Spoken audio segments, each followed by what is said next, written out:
If ever there was a tool that stood to rewire our attentional circuitry in a powerful way, this seems to be it. A simple practice taking 17 minutes can forever rewire your brain to be able to attend better and offset some of that attentional drift. Regardless of whether or not you're a child or you're an adult, whether or not you have ADHD or not, the effects are significant, they are long-lasting, and they appear to exist after just one session of this quiet 17-minute interoception. So let's take a step back and think about how we focus and how to get better at focus. And I'm going to share with you a tool for which there are terrific research data that will allow you in a single session to enhance your ability to focus, in theory, forever. And no, I'm not going to try and convince you to meditate. What we're about to talk about is when attention works and when attention falters. And what we are specifically going to talk about are what are called attentional blinks. We do this all the time, and people with ADHD tend to have many more attentional blinks than people that don't. And this is true for children and for adults. If you see something that you're looking for or you're very interested in something, you are definitely missing other information, in part because you're over-focusing on something. And this leads to a very interesting hypothesis about what might go wrong in ADHD, where we've always thought that they cannot focus, and yet we know they can focus on things they care very much about. Well, maybe, just maybe, they are experiencing more attentional blinks than people who do not have ADHD. And indeed, there are data now to support the possibility that that's actually what's happening. And that should be exciting to anyone that has ADHD. It should also be exciting to anyone that cares about increasing their focus and their ability to attend.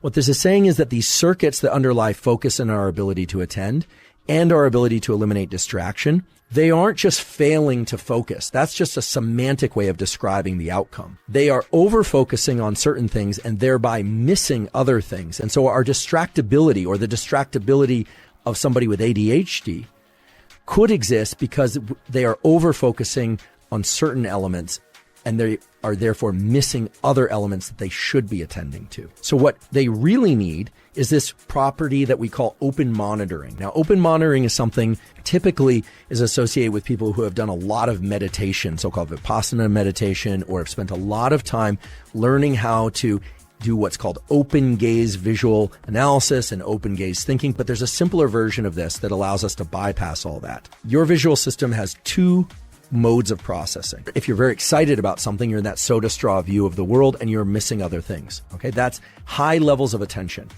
However, there's also a property of your visual system that allows you to dilate your gaze to be in so-called panoramic vision. Panoramic vision is something you can do right now, no matter where you are. And I can do it right now. You won't know that I'm doing it, but even though I'm still looking directly at you, I'm consciously dilating my gaze so that I can see the ceiling, the floor, and the walls all around me. That panoramic vision is actually mediated by a separate stream or set of neural circuits going from the eye into the brain. And it's a stream or set of circuits that isn't just wide-angle view. It also is better at processing things in time. Its frame rate is higher. So this is something that can be trained up and people can practice, whether or not they have ADHD or not. What it involves is learning how to dilate your gaze consciously. That's actually quite easy for most people. Whether or not you wear corrective lenses or contacts or not, you can consciously go into open gaze and then you can contract your field of view as well.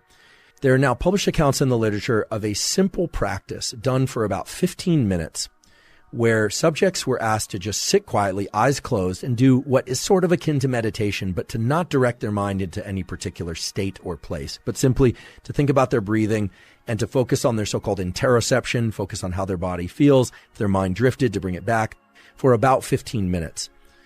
That might not seem like a significant or unusual practice or that it would have any impact at all, but remarkably, just doing that once for 17 minutes significantly reduced the number of attentional blinks that people would carry out. In other words, their focus got better in a near permanent way without any additional training.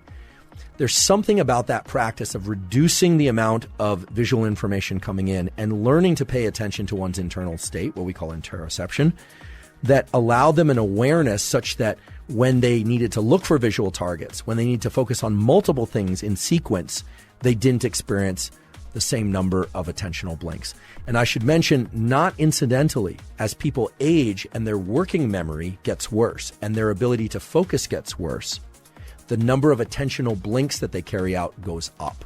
And there are now studies exploring whether or not this simple meditation-like practice of 15 to 20 minutes or so of sitting and just quietly resting and paying attention to one's breathing and internal state can also offset some of that age-related, what is called cognitive decline. So what these data tell me is that regardless of whether or not you're a child or you're an adult, whether or not you have ADHD or not, whether or not you're experiencing age-related cognitive decline or you would simply like to avoid age-related cognitive decline, a simple practice of taking 17 minutes, sitting and paying attention to your internal state, just interocepting, registering your breathing, registering the contact of your skin with whatever surface you're on, can forever rewire your brain to be able to attend better and possibly even offset some of that age-related attentional drift.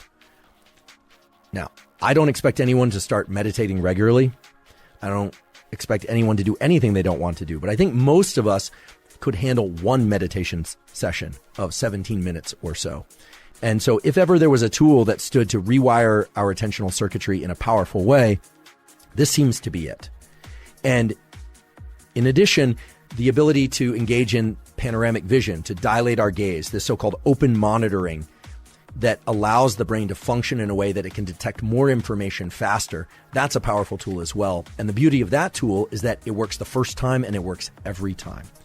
Now, how exactly it works is a little bit unclear. Nonetheless, the effects are significant, they are long-lasting, and they appear to exist after just one session of this quiet 17-minute interoception, which to me makes it seem like a very worthwhile thing to do for everybody.